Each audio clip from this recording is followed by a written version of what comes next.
Hello and welcome back to this series of Intopia videos and instructions on how to participate in this particular simulation game. This particular aspect is financing, well, really how you get money and proceed in the game. The Intopia simulation is set up to handle 4 different currencies, so currency 1 in area 1, currency 2 in area 2, and then of course you have currency 4 in the home office. So if you're playing the particular game with all currencies in all areas, you have 16 bank accounts to manage. So that can be a bit challenging. Most of the time, at least for undergraduate programs, you'll find that we run a single currency game. So you'll only be using currency 4 in all decisions. And that means the complexity is much, much lower, and you really only have 4 bank accounts to manage. So a bank account in each particular area. Okay. One of the things that this game has is something called a line of credit. Okay, so this is really just the plug on the balance sheet. So if you run out of cash in a particular area, you'll find that you use your line of credit. And each area has one, and it has no limit, but it has fairly big interest. So it's really like the credit card of the Intopia simulation. So if you run out of cash, everything goes on your line of credit, and you'll find that you pay big interest rates on that. The ways to get it, oftentimes I find myself going back and explaining to students that fundamental accounting equation of assets equals liabilities plus equity. So I might get a student team that comes out and says, I don't understand why I have a huge line of credit. And I say, well, what are your assets? They say 30 million. And then I say, well, what did you start with? 20 million. So that leftover amount of $10 million is in liabilities, which 9 times out of 10 is either in a line of credit or in accounts payable or something like that. Okay, so over the course of the game, you're building up assets by buying plants and that sort of thing. So managing your cash and how you manage your liabilities is an important aspect. Okay, and sometimes in the game you'll find that there are currency issues too, where you pay for something with one currency that you don't have any available, so that ends up going into your line of credit as well. The typical Intopia game looks like this. So over the quarters or periods, Q1 through Q8, you'll find that teams start with a certain amount of capital, call it 20 million, and over the first couple of periods, they're losing money and they're bleeding into their starting capital. And that makes sense because they're growing. They're building plants, they're using capital to produce inventory to be ready to sell in periods 4 and 5. And hopefully what happens is as you proceed through later periods after period 4 and 5, when your plants are ready and you have inventory to sell, you start crawling out of that hole and you start being profitable here and getting returns to your shareholders. Now, if you don't manage your cash well at this beginning part of and that line comes way down here, it's much harder for you to crawl out of it. Okay, because you're paying interest expense on things like line of credit and that sort of thing. So in another video, we'll be talking about transferring cash and how you do that. And that's an important aspect of the game to avoid that line of credit. Okay. Now, if you so happen to have extra cash, one of the things that you can do is invest in securities. And this is very straightforward. So if we go over to the finance decisions part of the game, you can see that there are 2 places where you can invest in securities. You can invest in area securities simply by clicking on this button here and filling out this amount that you wish to invest in securities. So if you have an extra $1 million hanging around in North America, well, it's better to put it in securities because it's a higher interest rate. And if you're able to do that, you can make some positive interest income during that period. And it's quite possible at the beginning of the game that you might actually have some extra capital, especially if you're a wholesaler and you're not really doing too much for the first couple of periods. So you find the area that has the best interest rate and plunk your extra capital down in that area.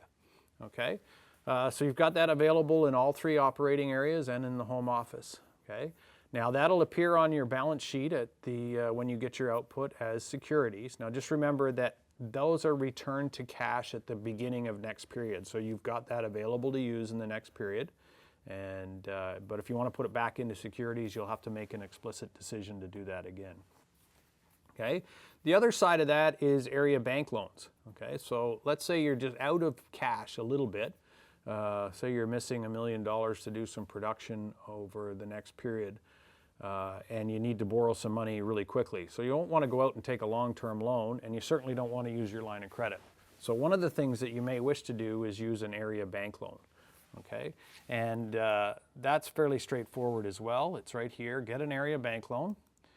And so let's say in North America we decide we need to borrow that $1 million. And remember again that this is in thousands of dollars.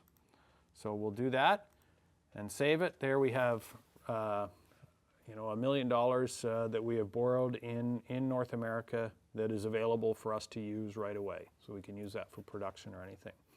Now the limit on what you're allowed to borrow in a particular area is a function of your net working capital. So if you remember from finance, net working capital is your current assets minus your current liabilities. And you can borrow typically up to about 60% of that option. And you pay that back out of cash next period. Okay, so it's just like securities. It's a one-period decision. It's a one-period loan, and it's certainly a better option than using your line of credit. Typically, the area bank loan might be about 4% interest per period, and your line of credit is probably closer to 10. Okay, you can also get other loans. You can get loans from the central bank. So the administrator of the game acts as a central bank. If you need extra cash, you can go to the central bank and perhaps get something that is a little longer term. So for instance, in the special services part, you can go to request long-term loan from central bank, fill out this form and submit the request with the amount of principal that you require, how long you require that loan for. Typically, in some of these games, if you're using these for fixed assets, these loans might go for as long as 20 periods. If you're buying a $20 million smartphone plant, it might require longer financing. And you'll put down in this description here exactly what you need for this loan or what you need it for. And then, of course, the banker might request a meeting with you to discuss the terms of this loan in terms of what the percentage interest rate is going to be and what they'll use for collateral. The bank may also request that you have projections done in order to support that particular loan request. Okay, so that's fairly straightforward. You can also get loans from other teams or loan money to other teams. So in this particular case, you may decide that you want to loan money to another team. You can do that by filling out this particular form here. You can see we have no loans this period, and this is called a standard loan. Okay, so what this does is this locks it into place. Here we have our four currencies. We're going to use US dollars. We're going to loan, say, $10 million to company 4. Okay, and the amount of final payment, so if we're going to give them just an interest-free loan, an interest-only loan, we would put the amount of final payment in as the exact same as the principal, and the period of final payment in period 15. Okay, and then we can enter the rate in this particular case as such, and there we go. And you'll find that we have put this particular loan in. There we go. So we'll see that amount has been loaned to period 4 or to team 4 in US dollars, and you'll see that that will come from your home office account and will show as an intercompany investment on your balance sheet. Okay. Now the option is on the amount of final payment, you could actually have that as 0, and you could have the loan as a declining balance loan. In other words, they would be paying off. They would give you interest payments and a little bit of principal each term as well. Okay, and when you borrow from the central bank, that looks very similar. You can also give a custom loan to another team. So in this particular case, if you wish to give a custom loan for a team, so in this case, team 3 here, we're giving them a custom loan in this period of $5,632,000. Okay, and this is the way you would do an interest-free loan. So let's say you have a supplier that's been particularly good to you and they're out a little bit of money.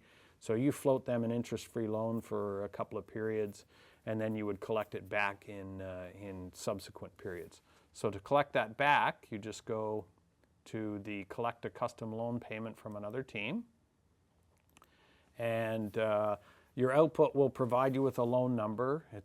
It's usually something around the area of, say, 1002. We know that it was company 3 that we gave our loan to. And let's say we're going to collect back $1 million of that principal and $100,000 in interest. Okay? And that's a custom loan payment that we have collected from that particular team. Okay, so we've taken back a little bit of principal and a little bit of interest in that particular case. Okay, so those are the difference between the regular financing and the custom financing. There's also a bond option in this game, so if you need to issue bonds, you can also do that by clicking on the appropriate button here, and you can do that in several different currencies. So in this particular case, I've issued a $35,000 bond at a coupon rate of 2.55%. This coupon rate will be provided to you by the administrator. It's usually published in the Gazette, and it's usually around 6%. Okay, but you can certainly issue bonds as a means of raising capital. The limit and the rate will be provided to you throughout the course of the game. Okay, loans from the central bank may require a formal proposal. Okay, you submit the request under special services, and the administrator will determine what the rate is. The prime rate will usually be posted in the gazettes or in other communications from the game administrator. Okay, and again, loans to and from other teams are certainly available. Please don't use service payments for loans because those have tax implications, and they're not to be used for that sort of thing. Okay. As I said, with bonds, the rate will be published, and the limit and the number of amount of bonds that can be issued will also be published in the Gazette. So that concludes this section on financing.